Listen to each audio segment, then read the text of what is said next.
pemilu sebagai sebuah agenda politik yang periodik begitu, yang dia hakikatnya keniscayaan dari proses demokratisasi itu sendiri, memang tidak terhindarkan melahirkan banyak polarisasi yang berpotensi mengancam keutuhan bangsa.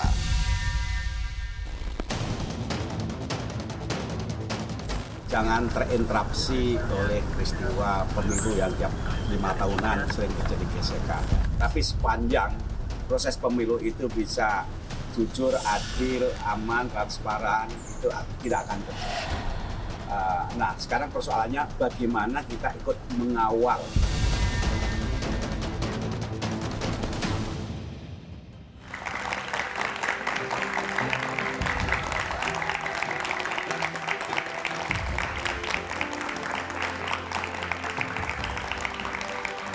Pemilu 2024 tinggal 4 pekan, namun sejumlah pelanggaran terus bermunculan. Ketika pasangan calon mengaku menemukan berbagai pelanggaran dan saling melaporkan kubu lawan. Kecemasan akan terjadinya beragam pelanggaran disuarakan sejumlah kalangan. Koalisi masyarakat sipil dan Sivitas Akademika pun tak tinggal diam. Mereka menyerukan penyelenggaraan pemilu yang adil, jujur dan bermartabat. Beragam gerakan dilakukan mulai dari membuat berbagai aplikasi guna mengawasi rekapitulasi suara hingga menemui sejumlah tokoh bangsa untuk menyuarakan pentingnya netralitas pemerintah dalam pemilu 14 Februari nanti agar tak ada masalah legitimasi di kemudian hari. Benarkah pemilu 2024 ini rawan kecurangan? Dan sejauh mana berbagai gerakan masyarakat sipil ini mampu mencegah terjadinya pelanggaran dalam pemilu nanti? Inilah Satu Meja The Forum, mengapa pemilu harus dikawal.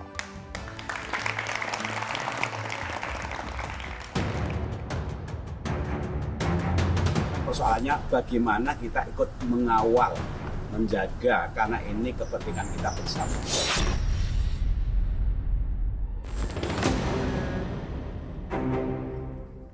Menjaga keutuhan bangsa dan kondisi jelang pemilu 2024 menjadi pokok bahasan saat sejumlah tokoh gerakan nurani bangsa menemui Presiden ke-6 RI Susilo Bambang Yudhoyono. Kalau ada apa-apa, kalau kondisinya membutuhkan kita duduk bersama sebagai bangsa, gerakan nurani bangsa perlu mengambil perannya. Para tokoh gerakan nurani bangsa ini juga menemui Wakil Presiden Ma'ruf Amin guna membahas pemilu 2024 yang berpotensi menciptakan polarisasi di masyarakat. Ketika keadaan tidak baik-baik saja, yang paling pokok dipertahankan, diusahakan dan dikembangkan adalah persatuan kesatuan Indonesia. Bahkan beliau pakai istilah supaya pengeng itu kuping bangsa kita ini agar eling. Para penyelenggara negara dan semua kita eling. Para tokoh sepakat apapun hasil pemilu nanti harus dihormati dan berlangsung secara jujur, adil, damai, dan bermartabat. Karena kalau tidak bermartabat, kalau tidak damai, itu mungkin legalitas bisa didapat, tapi legitimasi tidak didapat. Gerakan kawal pemilu terus bermunculan dan diinisiasi kelompok masyarakat sipil dan Sivitas Akademika. Bahkan, koalisi masyarakat sipil ini meluncurkan aplikasi Jaga Suara Pemilu 2024 sebagai upaya mengawal tahapan pemilu hingga titik akhir penghitungan suara. Mengapa pemilu harus dikawal? Selain potensi polarisasi, apa saja potensi konflik yang bisa tercipta bila para tokoh bangsa tidak turun gunung ikut mengawal pemilu 2024? Pemimpin yang begini yang harus kita pilih. Ya, yang artinya tidak hanya memikirkan kelompoknya saja, tidak hanya memikirkan etnisnya saja, tidak memikirkan agamanya saja, tapi semuanya.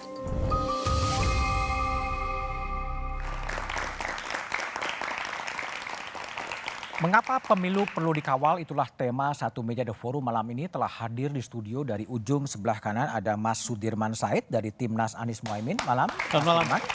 Kemudian ada Mas Andi Wijayanto, Deputi Politik TPN Ganjar Mahfud. Malam, Mas Andi. Di sebelah kiri saya ada Mbak Alisa Wahid, tokoh Gerakan Nurani Bangsa. Malam, Mbak Alisa. Dan Mbak Titi Anggraini, anggota Dewan Pembina Perludem. Saya juga masih menunggu Juri Ardiantoro, Wakil Ketua TKN Prabowo Gibran yang sebentar lagi akan bergabung. Saya akan mulai diskusi dari Mbak Alisa. Sebetulnya apa ini? Nawaitu Gerakan Nurani Bangsa kemudian bersafari ketemu Pak Wapres, Ma'ruf Amin, kemudian ke Pak SBY menyuarakan apa? Keprihatinan soal jalannya pemilu atau harapan sebetulnya? Ini kan gerakannya para sesepuh sebetulnya, para guru bangsa ya, para orang-orang yang sudah sekian lama mengikuti perjalanan sejarah Indonesia. Dan beliau-beliau ini resah, gelisah dengan situasi atau dinamika yang terjadi. Berbagai ketegangan yang muncul ini. Nah, beliau berkumpul, kemudian memikirkan dan menemukan satu pola pikir begitu. Pola pikirnya begini, ini kok kayaknya pemilu 2024 dianggap sebagai terminal terakhir ya. Terminal terakhir? Ya, jadi semua orang tuh hanya melihat pemilu 2024 yang menang siapa gitu.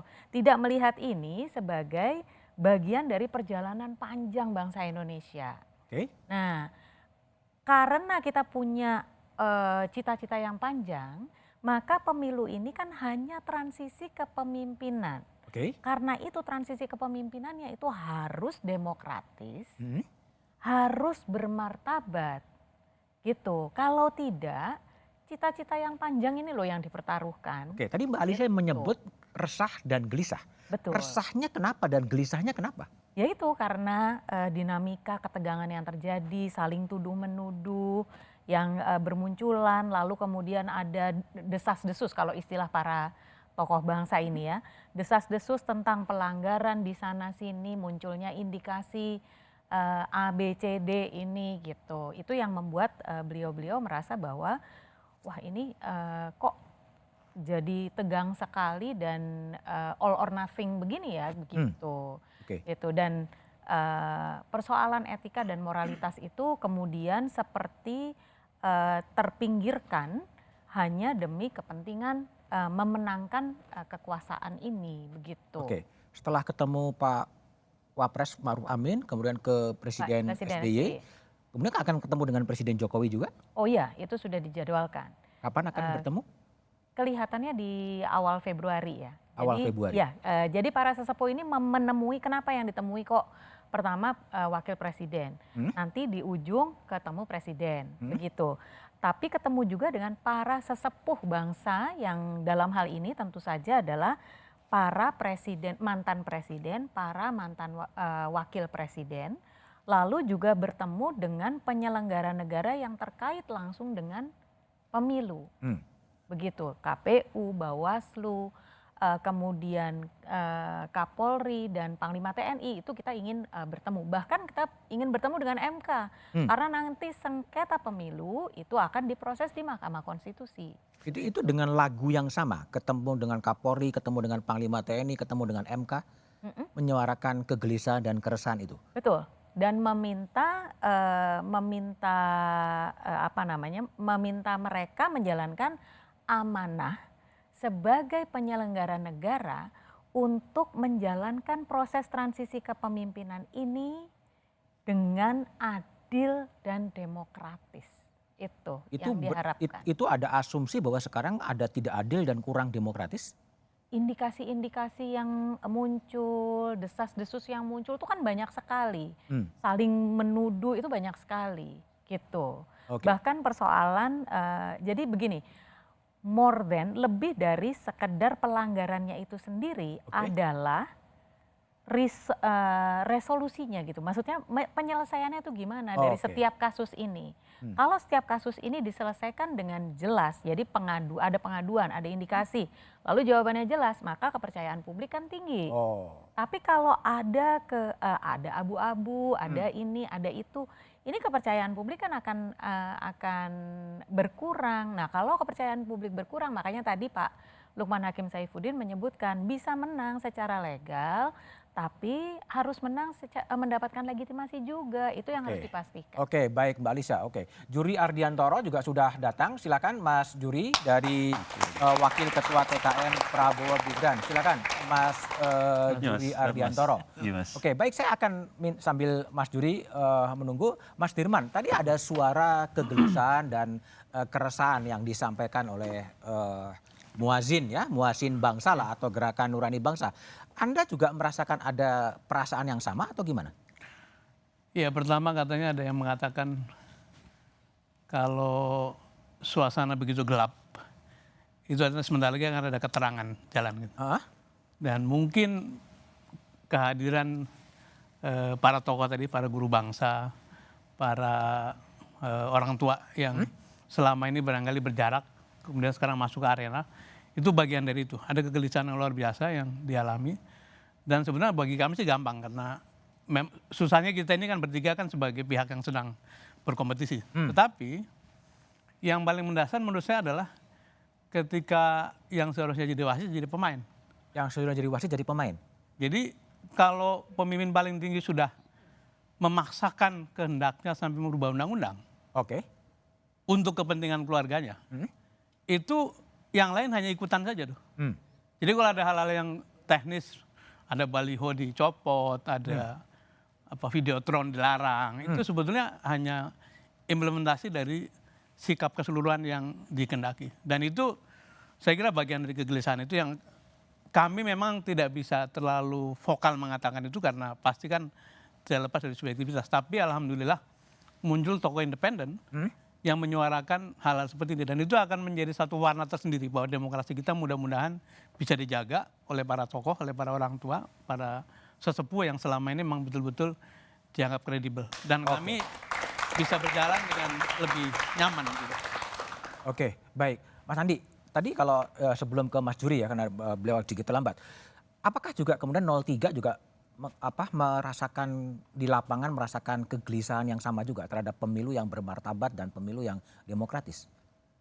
Ya di kami di 03 Mas Ganjar ya kegelisahannya ya dimulai di putusan Mahkamah Konstitusi. Ya, saat itu kegelisahannya sudah diawali ketika aturan diubah yang memungkinkan Mas Gibran dinominasikan sebagai calon wakil presiden. Lalu setelah itu putusan-putusan di KPU menjungkir balikan timeline. Ya, mana yang harusnya keluar dulu sebelum ada pengesahan dan seterusnya yang sekarang kemudian keluar hasil sidangnya. Lalu kegelisahan itu makin nampak ketika konsekuensi dari Mas Gibran menjadi cawapres adalah kami harus memperhatikan satu terminologi khusus nih, nepotisme. Nepotisme. Nepotisme yang karena ada pamannya Mas Gibran ketua MK, ada bapaknya Mas Gibran sebagai presiden yang memutuskan berbeda dengan partainya tanpa alasan ideologis. Nah, disitulah kegelisahan itu mulai muncul. Tapi kalau saya boleh ke belakang, saya dilantik sebagai Gubernur Lemhanas Februari 2022. Pada saat saya dilantik, Pak Jokowi mengajak saya bicara sekitar 1 jam, 4 mata. Sebelum dilantik? Setelah dilantik. Setelah dilantik. Lalu di situ Pak Jokowi meminta agar saya sebagai Gubernur Lemhanas mengkaji 5 hal. Nah, yang nomor 1 yang ingin dikaji oleh Pak Jokowi adalah konsolidasi demokrasi. Wawancara pertama saya sebagai Gubernur Lemhanas ya, di media nasional itu diberi judul regresi demokrasi. Regresi demokrasi. Regresi demokrasi. Nah, nanti Mbak Titi bisa konfirmasi bahwa memang kalau kita melihat indeks demokrasi terjadi penurunan yang signifikan ya di Indonesia dan juga global. Ya, ada satu data yang baru saya dapatkan 2 hari yang lalu dari Varieties of Democracy, VDEM. Ya, data itu dikumpulkan oleh berbagai universitas kolaborasi antara Amerika dan Eropa. Ya, ada Amerika, ada Texas, ada Spanyol, ada Swedia dan seterusnya. Jadi kolaborasi banyak universitas dari 2 benua. Nah, data VDEM itu ketika saya lihat indeks demokrasi Indonesia hasilnya sangat mengejutkan. Saya tidak menduga seburuk itu regresinya.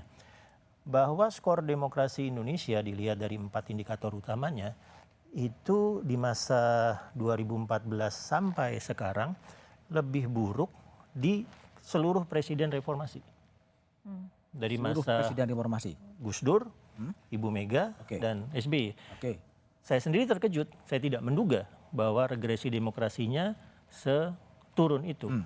Saya orang yang percaya bahwa Indonesia membutuhkan demokrasi untuk melompat menjadi negara maju.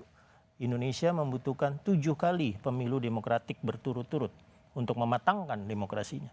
Itu kajian LIPI di awal 2000. Karena pengaruh pemilu yang terakhir ini ya?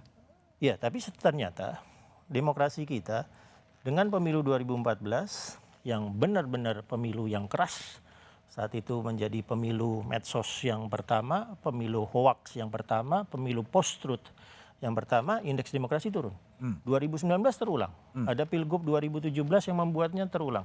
Nah sekarang di 2024 kita sebetulnya melaksanakan pemilu yang bisa menjadi salah satu terobosan demokratik kita untuk memulihkan konsolidasi demokrasi kita. Ya, tapi dengan yang tadi ditanyakan, yang tadi disampaikan Pak Sudiman Said, agak ada kekhawatiran bahwa regresinya akan berlanjut. Ya, kalau 03 dan 01 yang berbicara tentang kecurangan-kecurangan yang ada, dianggap kami subjektif. Dianggap kami menyuarakan apa yang menjadi kepentingan 01 dan 03. Karena itu kami senang ada Mbak Alisa Wahid, ada Ibu Sinta, yang kemudian dengan masyarakat sipil yang membawa suara ini sehingga kami 01, 03 bisa melihat, bisa bergandengan untuk memastikan konsolidasi demokrasi berjalan. Baik. Mas Duri, tadi mungkin Anda juga mendengar ya ada kegelisahan-kegelisahan dari Gerakan Nurani Bangsa soal pelaksanaan tahap-tahap awal dari pemilu. Kalau dari 02, melihatnya apakah menangkap juga ada kegelisahan-kegelisahan yang ada terjadi pada para sesepuh bangsa itu? Ya, kalau kita lihat sejarah juga atau perjalanan pemilu kita, kan selalu muncul juga banyak kekhawatiran dari banyak pihak. Kita tahu pemilu itu kan kontestasi, arena kontestasi yang orang banyak mengkhawatirkan terjadinya perpecahan, terjadinya fragmentasi sosial di tengah-tengah masyarakat, akibat dari berbeda pilihan dan sebagainya. Makanya kegelisahan-kegelisahan banyak orang terkait dengan ini menurut kami ya wajar saja. Wajar. Tapi Anda merasakan kegelisahan yang sama soal potensi apa tadi sejak putusan MK, lalu kemudian soal apa indikasi kecurangan-kecurangan dan lain sebagainya?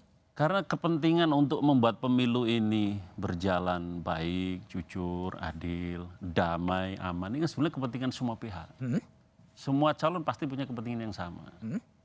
Sehingga saya kira soal khawatiran adanya kecurangan, gangguan pemilu, itu kan 02, 01, 03 mestinya sama.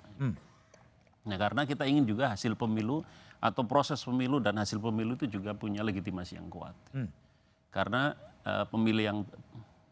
pemimpin yang terpilih dalam pemilu ini juga harus punya legitimasi yang kuat. Jadi ya mari kita jaga proses ini menjadi proses yang damai, proses yang aman, proses yang benar, proses yang fair, dan itu bukan hanya kepentingan calon kan, kepentingan semua pemerintah. Artinya kalau dalam perspektif 02 sampai sekarang semuanya on the right track dan semuanya oke, nggak ada tidak ada sesuatu yang menyimpang dari idealisme dari sebuah pemilu. Ya justru harus kita buktikan dari seluruh proses atau seluruh dugaan kecurangan ya. Kira-kira kecurangannya apa, siapa yang melakukan, bagaimana proses hukumnya. Kalau misalnya kita memang melihat ada kecurangan. Karena jangan sampai kecurangan-kecurangan yang terjadi atau dugaan kecurangan yang terjadi itu, tadi Mas Andi juga sampaikan, subjektif kalau yang bilang 01 atau 03, apakah pertanyaannya kecurangan dilakukan oleh 02? Kan kita harus buktikan juga. Gitu. Siapa yang melakukan kecurangan, supaya tidak terjadi persepsi bahwa kecurangan dilakukan oleh 02. Kita juga pengen tahu kan. Oke, jadi lebih kepada bagaimana laporan-laporan kecurangan itu ditindaklanjuti lah secara legal formal. Tapi mungkin jadi pertanyaan adalah ini ada apa ya, muasin tokoh-tokoh bangsa itu juga kemudian turun gunung untuk mengawal pemilu ini? Jawabannya setelah jeda berikut ini.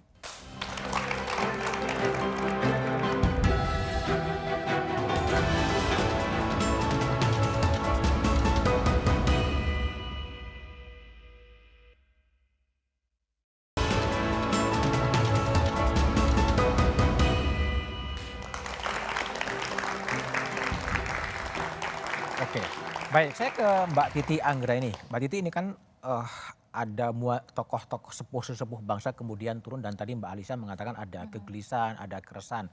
Perludem yang udah lama berpengalaman untuk memantau pemilu gitu dibandingkan pemilu sebelumnya juga sekarang memang ada kegelisahan yang sama juga Anda lihat.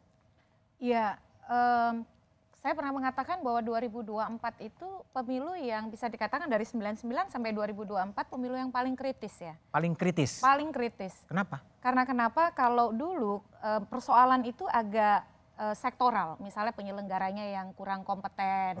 Tapi sekarang tuh dari semua lini kita punya masalah, dari sisi aturan, dari sisi penyelenggara, dari sisi proses. Lalu kontroversi kecurangan yang penyelesaiannya itu tidak bulat begitu. Selalu menimbulkan pertanyaan, kenapa begitu? Sebut saja misalnya soal di Batubara, tiba-tiba kasus ditutup, baru beberapa hari kita baru kemudian bertanya-tanya walaupun itu rekaman, tetapi tiba-tiba kasus ditutup. Lalu kemudian soal misalnya abdesi, soal kejadian Banpol PP di Garut. Lalu ada lagi catatan-catatan misalnya soal birokrasi di Bekasi. Dan itu selalu kemudian selesai dengan tanda tanya yang sangat besar, menggantung. Nah, sesuatu yang tidak selesai dengan bulat, dia akan terus membawa ekses pada keraguan-keraguan berikutnya. Kalau 2014, 2019 saya ingat betul sebenarnya gerakan serupa sudah ada, tapi panggilan moral untuk menyatukan. Supaya tidak terpolarisasi, supaya kemudian pasca pemilu kembali berangkulan. Sekarang itu bertambah begitu pada bagaimana kita memastikan ini tidak curang. Bagaimana memastikan supaya suara kita tuh murni. Kalau dulu 2014 di era kepemimpinan Pak Juri ya, Pak Juri ketua KPU pada waktu itu di penghujung periode, hasil yang kita hitung sebagai pembanding kawal pemilu itu adalah hasil yang dipublikasi oleh KPU. Berarti ada kepercayaan pada produk suatu lembaga.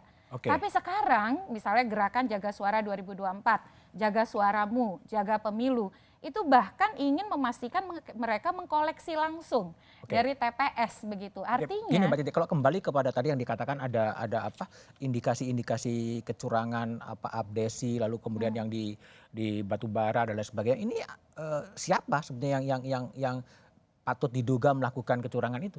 Iya, salah satu karena itu tidak pernah, justru karena dia tidak pernah terbuka begitu. Dia tidak pernah selesai tuntas bulat. Tapi selalu ada pertanyaan karena kasusnya keburu ditutup. Ataupun kemudian kalau ada pernyataan ini melanggar tapi bukan kewenangan kami, diserahkan kepada Mendagri. Memihak paslon kemana? Iya, kalau disebutkan memang mohon maaf ya Pak Juri paling banyak kepada nomor 2 begitu. Dan apalagi kemudian ada pernyataan rentetan presiden akan cawe-cawe. Tiba-tiba tanpa ada pernyataan mendukung salah satu calon makan hanya bersama presiden, salah satu presiden. Memanggil partai politik pendukung atau makan bersama partai politik pendukung salah satu calon. Padahal komitmennya kan katanya mau netral gitu. Jadi ini pasti tidak terhindarkan akan dihubungkan satu sama lain. Baik. Mas Juri, jadi kalau analisa dari Mbak Titi tadi bahwa kejadian-kejadian di bawah itu lebih banyak menguntungkan paslon 02? Ya, pertama sebetulnya saya nggak punya kompetensi untuk menilai institusi atau entitas lain ya di luar yang kami kelola, yakni paslon dan tim kampanye. Tapi memang akhir-akhir ini banyak sekali narasi yang berkembang seolah-olah atau lebih banyak tuduhan kecurangan itu dilakukan oleh 02.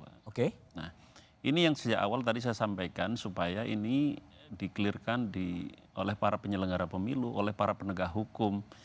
Sebetulnya seperti apa prosesnya? Kami di tim 02 selalu ketat menyampaikan kepada paslon ya Pak Prabowo, Mas Gibran, ini loh aturan-aturan pemilu, aturan-aturan kampanye dan beliau-beliau sangat memperhatikan betul supaya tidak terlibat di dalam dugaan kecurangan. Memang misalnya ada beberapa kasus yang pada akhirnya 02 merasa tertuduh. Misalnya sekarang kasus yang ada di Ambon.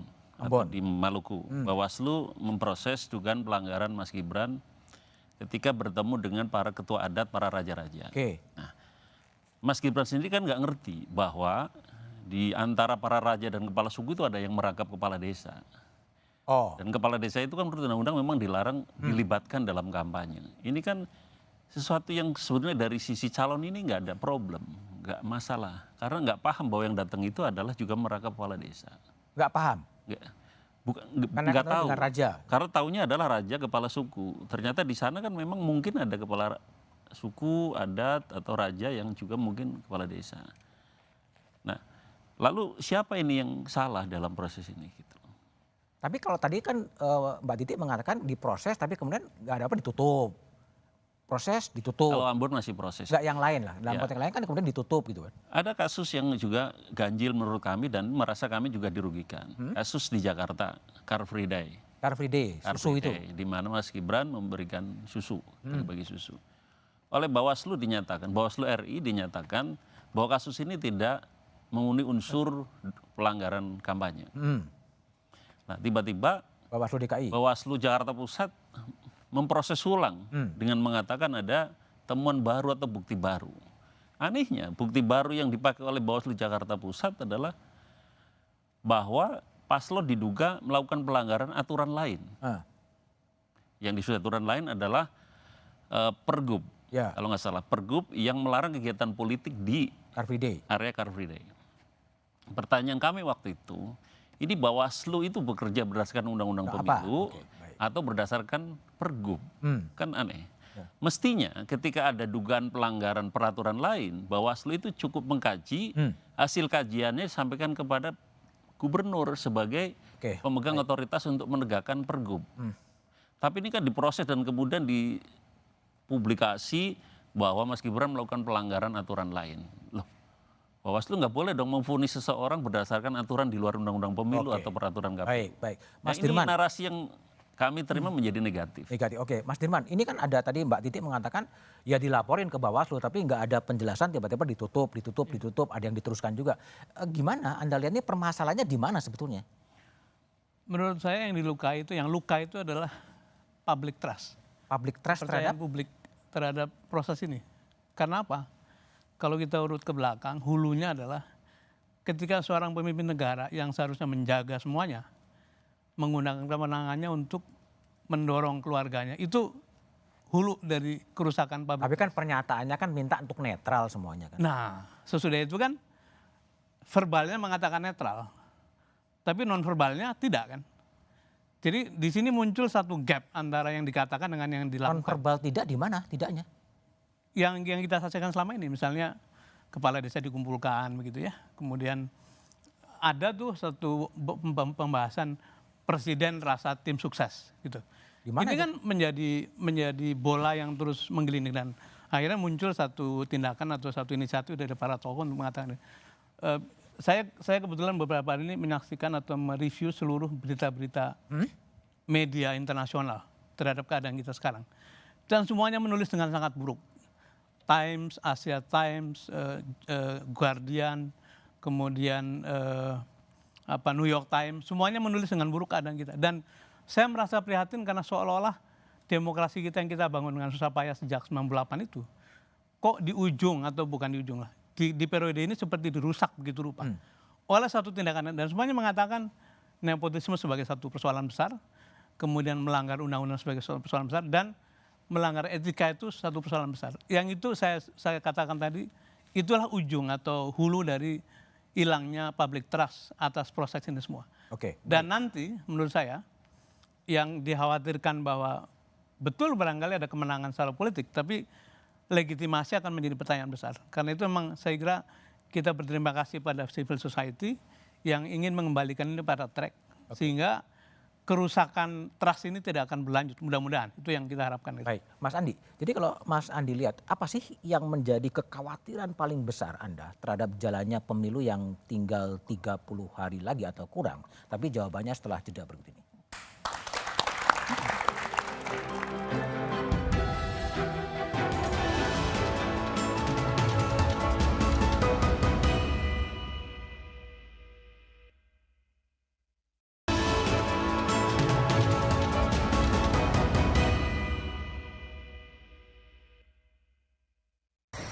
Banyak sekali pelanggaran yang lebih banyak itu dilakukan oleh ASN dan sebagainya.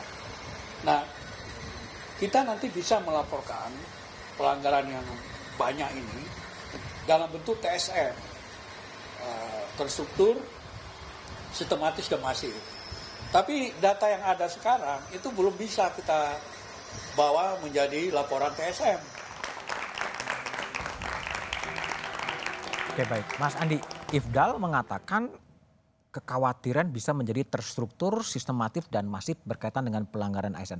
Itu memang menjadi kekhawatiran dari timnya Mas Ganjar dan Pak Mahfud? Iya, yang kami khawatirkan tahapan konsolidasi demokrasinya berjalan mundur ya. Ya, kalau saya mau sederhanakan ada 3 tahap. Tahap pertama itu ketika kita menginisiasi demokrasi, itu tahun 99, tahun 2004. Tahap kedua adalah ketika kita menguatkan institusi kelembagaan dari demokrasi, antara lain menguatkan KPU. Itu pemilu 2009, pemilu 2014. Sekarang mestinya kita dalam tahap yang namanya deliberatif demokrasi. Ketika yang kita bicarakan adalah 21 program unggulannya Mas Ganjar. Makan gratisnya 02, perubahan yang diusung oleh 01. Mestinya kita berdebat itu. Tapi ya kita sudah di sini berapa menit, begitu ya, berapa puluh menit. Yang kita perdebatkan itu tahap kedua tentang kelembagaan dari penyelenggara demokrasi ini. Jadi kami ya merancang strategi pemilu. Kami merancang strategi pemilu, kami mengandalkan kandidat kami mengandalkan program kami mengandalkan partai kami mengandalkan relawan kami, ada yang main darat, ada yang main virtual. Kami mengandalkan itu. Itu strategi pemilu. Lalu tiba-tiba yang kami lihat adalah ada yang menggunakan strategi non-pemilu. Apa itu? Strategi non-pemilu adalah tiba-tiba ada yang mestinya tidak bergerak untuk pemenangan bergerak. Siapa itu? Tadi yang disebut oleh ASN. Mas Ifdal. Oke. Ada ASN, ada oknum Polri, ada oknum TNI, kita melihat baliho Dandim bersama dengan pasangan misalnya. Itu strategi non-pemilu. Ya, strategi non-pemilu yang hanya dikenal ketika Orde Baru memiliki Golkar yang di dalamnya ada birokrasi dan ABRI. Ya, tapi itu yang kita tabrak dulu. Ketika Golkar memenangkan pemilu berturut-turut 71, 78 sampai tahun 97 karena di dalamnya ada birokrasi dan ABRI, 97, 98 menabrak itu. Birokrasi, ABRI, TNI, Polri harus netral. Tidak boleh berpolitik praktis. Itu mandat reformasi. Itu yang menjadi andalan kita untuk melakukan konsolidasi demokrasi. Tiba-tiba di 2024 pada saat kita tinggal sedikit lagi mendapatkan demokrasi yang matang, pola Orde Baru muncul kembali. Nah, itu yang nanti sangat berbahaya untuk tahapan demokrasi kita selanjutnya. Oke, baik. Sebelum kita lanjutkan dialog, kita coba lihat terlebih dahulu video berikut ini. Pembukaan posko pengaduan pelanggaran pemilu yang berkantor di kantor Kemenpopulkam. Kami melihat ini berpotensi adanya penyalahgunaan kewenangan atau abuse of power yang dapat menimbulkan konflik kepentingan dalam jabatan sebagai Kemenpopulkam dalam kepentingan sebagai cawapres. Oke, baik. Mas Juri, ini juga dari pihak Anda ya, dari 02 kemudian juga mengkritik ya adanya pengaduan dari dibukanya posko pengaduan pemilu di Menko-Polhukam. Ya. Jadi gini ya, kalau tadi di tayangan tadi Mas Ifdal Kasim dari 03 mengatakan ada indikasi ASN, pelanggaran TSM. Dari 02 juga tadi mengatakan yang sama. Nah, soal TSM ini justru kami khawatir jangan sampai kami juga terjebak dalam situasi divonis misalnya TSM. Jadi tim kampanye kami ingatkan betul jangan sampai melakukan pelanggaran. Jangan sampai melakukan pelanggaran. Karena pelanggaran itu nanti bisa dikonstruksi menjadi dugaan TSM. Maka begini, ketika ada dugaan TSM, maka bukan hanya dari kami yang berhati-hati untuk tidak melakukan tindakan pelanggaran, tapi jangan sampai ada situasi, ada template yang sengaja dibuat untuk kami masuk dan terjebak ke sana gitu loh. Kan bisa. Tapi ada pihak-pihak lain yang memang sengaja menjerumuskan atau mengarahkan atau menggiring fenomena dugaan pelanggaran ini menjadi pelanggaran yang diarahkan ke 02. Tapi kalau tadi yang digambarkan oleh Mas Andi soal ada aparat yang kemudian berdampingan dengan paslon yang 02 dan lain sebagainya, ini itu juga di luar kontrol atau Anda merasa diuntungkan atau merasa dirugikan dengan hal yang demikian? Ya tentu kalau ada pihak-pihak yang ingin menempatkan kami dalam posisi seperti itu, ya tentu terugikan dong. Terugikan? Terugikan. Terus apa yang kalau dirugikan, apa yang mau dikerjakan oleh 02? Ya kami sejak awal dan sampai saat ini selalu mengingatkan bagi internal tim kampanye atau calon kami untuk berkampanye melanggar aturan. Yang kedua, kami juga harus mewaspadai situasi di mana kami digiring untuk seolah-olah melakukan pelanggaran. Oke. Nah ini yang juga harus kita lihat. Yang ketiga, ini kan banyak sekali aspirasi, mungkin banyak sekali juga dukungan yang nggak bisa dikontrol oleh calon atau oleh tim kampanye. Nah dukungan-dukungan seperti itu yang kadang-kadang bisa jadi kelewat garis. Di luar kontrol dari tim kampanye ya? Nah ini yang disalahkan kami, paslonnya, tim kampanyenya, atau pelakunya. Yang kebetulan pelaku itu mendukung 02. Oke. Jadi artinya TKN sama sekali tidak mengorkestrasi dukungan atau apapun juga kira-kira? Nggak boleh. Nggak boleh begitu ya? Maksud dukungan yang berpotensi Oke, kita coba lihat ya, dengar video di tayangan berikut ini. Sayangnya jelang tahapan menentukan tersebut, terjadi beberapa praktek kecurangan yang semakin masif dan beraroma korupsi. Baru-baru ini, misalnya, terjadi pembagian bansos di beberapa wilayah yang menggunakan dana APBN, tetapi terdapat logo paslon tertentu dalam paket tersebut. Oke, Mas Dirman, itu gimana kelanjutan dari curhatnya Mas Syawgi itu? Jadi kalau pakai definisi sederhana itu korupsi adalah menggunakan kewenangan publik untuk kepentingan pribadi atau kelompok gitu. Dan dana bansos itu kan dana publik yang digunakan kewenangan publik. Tapi kalau kemudian distempel menjadi barangnya calon tertentu, itu artinya tertentu tuh mana sih? Pelanggaran itu bisa dilihat, tapi di sini kita tidak perlu sebutkan. Tapi itu artinya menggunakan kewenangan publik untuk kepentingan satu grup, satu kelompok. Dan itu berpotensi bisa dikategorikan sebagai korupsi. Itu yang kita coba ingatkan. Salah satu yang coba kita ingatkan. Korupsi politik? Apapun, tapi itu by definition itu korupsi. Karena dia gunakan kewenangan publik untuk kelompok tertentu. Lalu 01 mau ngapain? Makanya kan kita laporkan. Yang tadi memberikan press conference itu kan ada tim hukum. Dan kita mencatat terus-menerus, satu persatu kita sampaikan. Dan mudah-mudahan bisa menjadi gaung. Dan tadi kembali kepada inisiatif dari Mbak Alisa Wahid dan para senior, saya kira kita akan punya pengawal yang kredibel kalau kita menyampaikan hal ini kepada publik, sehingga bisa dijaga bersama-sama. Oke, Mbak Alisa, ada fenomena saling lapor ke Bawaslu. Tapi tadi Bawaslu atau ke lembaga penyelenggara lah, tapi kan Mbak Titi juga mengatakan Bawaslu-nya juga tiba-tiba belum terlalu jelas ya, dihentikan. Sekarang ekspektasinya kepada Gerakan Nurani Bangsa nih, harapan besar dari sesepuh untuk ikut mengawal. Iya, memang kami dari begitu kami mulai berkunjung ke Wapres, sejak itu pula begitu banyak aspirasi dari warga bangsa gitu terhadap para sesepuh ini. Hanya kepada Bapak Ibu kami memohon menjadi suara nurani, kami mohon dikawal ini pemilu, itu banyak sekali di media massa maupun pesan pribadi kepada kami ya. Harapan yang sangat besar untuk ikut mengingatkan para penyelenggara negara ini. Dan saya ingin tadi dengan memperhatikan tadi pembicaraan yang tadi, saya ingin mengingatkan bahwa kecurangan itu tidak selalu melanggar hukum loh. Tidak selalu melanggar hukum. Iya, kalau hanya bicara melanggar hukum, yang terjadi tadi itu kasusnya Gus Miftah itu dianggap tidak memenuhi unsur, misalnya. Bahkan mungkin ketika Presiden membagikan bansos, itu apakah ada hukum yang dilanggar? Tidak ada.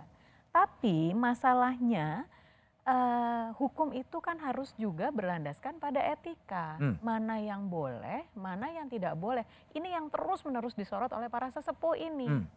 Jangan hanya bicara hukum positif, tetapi apakah etis. Misalnya menteri yang sedang menjabat, kemudian secara terbuka menyatakan bahwa ini diberikan oleh presiden. Jadi ini nanti terus dilanjutkan dengan putra presiden. Ya, itu sudah masalah tidak etis. Dan bagi para sesepuh ini sudah bentuk curang kalau begini gitu. Karena ini tadi bansos itu kan bukan dari dana pribadi. Ini nih dana APBN. Kalau dana APBN berarti dari pajak rakyat.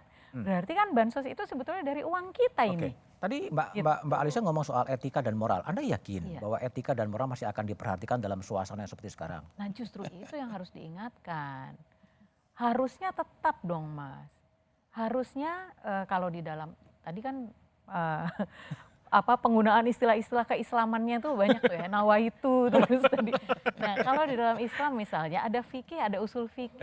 Legal maxim, ada landasan hukum yang itu juga harus tercapai gitu. Jadi kalau etikanya dilanggar, dikesampingkan, kalau istilah orang Jawa Timur, blaen rek.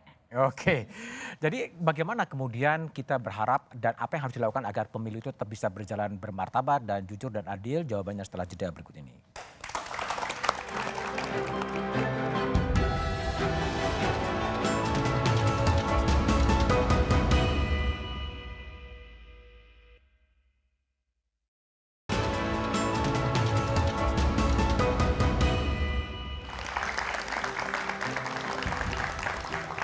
Mas Dirman, apa yang akan dilakukan oleh paslon nomor 1 agar pemilu dan hasilnya itu bisa tetap legitimate? Apa yang mau dikerjakan? Harapan Anda apa? Jadi yang pertama sepakat bahwa ukuran benar tidak itu bukan sekedar hukum tapi juga soal kewajaran, soal kepatutannya. Nah kami di 01 tentu melakukan persiapan berlapis-lapis. Komunikasi elit terus dilakukan, kemudian dengan KPU, dengan para penyelenggara negara untuk terus-menerus memberikan pesan. Tapi yang penting juga adalah menggelorakan lapangan supaya memang di grassroots itu tampak kesiapan kita untuk mengawasi dan menjadi penjaga. Nah kami berharap betul dan sudah diawali oleh Gerakan Nurani Bangsa, makin banyak civil society yang bekerja dan turun mengawal itu saya kira makin baik. Makin baik. Dan itu kita terima kasih. Mas Juri, dari paslon nomor 2 yang untuk menghasilkan hasil yang juga legitimate, apa yang mau dilakukan dalam posisi sekarang? Ya pertama ya kami dari 02 juga punya kepentingan yang sama ya, bahwa seluruh proses pemilu sampai pada hasilnya nanti adalah satu pemilu yang punya integritas yang kuat, legitimasi yang kuat. Yang kedua, kami mendorong supaya baik calon maupun tim kampanyenya, tim suksesnya, pendukungnya kembali kepada hakikat kita kampanye dan hakikat kita mencari dukungan. Yakni kita kembali kepada bagaimana kita sibuk untuk menyampaikan program dan visi calon dan gagasan kepada masyarakat untuk memberikan keyakinan masyarakat memilih pasangan calon masing-masing. Tidak kemudian kita sibuk untuk berkomentar, kemudian untuk menyerang atau untuk mencari kesalahan calon lain gitu. Jadi kita kembali kepada promosi calon kita masing-masing. Promosi dan gagasan. Mas Andi? Kembali ke hulu akar masalahnya. Ya, kita setelah 50 hari kampanye akhirnya tetap membicarakan masalah etik karena ini diawali oleh pelanggaran etik. Ini diawali oleh nepotisme di lingkungan keluarga. Jalan keluarnya? Presiden. Presidennya yang kemudian harus membuktikan bahwa beliau punya komitmen untuk menjaga konsolidasi demokrasi dengan memastikan netralitas aparat. Ya, itu sebetulnya langkah paling mudah kok untuk mengembalikan sudah dinyatakan secara konsolidasi demokrasi. Ya pastikan yang tadi disampaikan, tidak ada kode-kode tertentu, tidak ada simbol-simbol tertentu, tidak ada pertemuan-pertemuan yang kemudian mengarahkan ke salah satu calon. Tutup itu semua. Tutup semua. Oke. Saya membuat media analitik yang setiap hari dulu diterima oleh presiden ya. Kalau media analitik kami benar, maka pada dasarnya publik memang menginginkan presiden netral. Presiden netral. Baik, Mbak Alisa, apa yang Anda harapkan menjelang kurang 30 hari agar pemilu ini hasilnya legitimate? Kembali, pemilu adalah satu fase dalam perjalanan hidup bangsa. Kita ini sedang memilih pemimpin. Dan karena itu proses memilih pemimpinnya itu harus baik, harus bermartabat. Karena itu penyelenggara pemilunya harus memastikan pemilunya juga berlangsung bermartabat. Dan yang lebih penting dalam proses ini, Presiden sebagai pemimpin tertinggi bangsa Indonesia itu memastikan netralitas sejati. Harus gimana? Bukan hanya menyatakan tapi memastikan penyelenggara negara secara umum itu berlaku netral sehingga kompetisi akan berlangsung dengan baik, karena pemilu damai itu tidak bisa tanpa keadilan. Saya akhiri dengan kalimat Gus Dur, perdamaian tanpa keadilan hanyalah ilusi. Pemilu damai tanpa pemilu jujur adil hanyalah ilusi. Oke, agar tidak jadi ilusi, Titi, apa yang harus pastikan harus dikerjakan oleh siapapun? Iya, peserta pemilu, penyelenggara pemilu, pengadilan, aparat, birokrasi bisa tergelincir. Nah, oleh karena itu suara masyarakat sipil harus terus digaungkan dan terkonsolidasi. Kita bukan hanya harus bersuara saat ini, Mas Budiman, tapi juga ambil peran. Kalau memang ada persoalan hukum yang bengkok, aktivisme hukum harus dilakukan. Menggunakan ruang-ruang yang diberikan negara untuk meluruskan aturan hukum yang memang dibelokkan tadi. Dan termasuk juga gerakan sosial yang sudah diinisiasi oleh banyak kelompok. Ada pilihan yang terbuka untuk kita ambil peran sebagai publik. Jaga Suara 2024, jaga suaramu, jaga pemilu. Peta kecurangan pemilu untuk melaporkan, lalu juga komunitas pemilu bersih. Bergabunglah bersama komunitas-komunitas itu supaya kita kuat. Menjaga pemilu bermartabat. Oke, baik Mbak Titi, Mbak Alisa, Mas Andi, Yuri, dan Mas Dirman. Pemilu 2024 harus tetap diupayakan menjadi pemilu yang bermartabat dan minimal dalam pelanggaran dan kecurangan. Kepala pemerintahan dan kepala negara beserta aparatur di bawahnya, termasuk pasangan calon sama-sama punya tanggung jawab untuk memastikan jalannya pemilu berkualitas.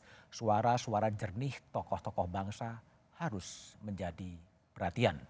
Demikian Satu Meja di Forum malam ini. Tetap saksikan Kompas TV untuk mengupdate informasi seputar pemilu hanya di Kompas TV, independen, terpercaya. Sampai jumpa pekan depan. Selamat malam dan terima kasih.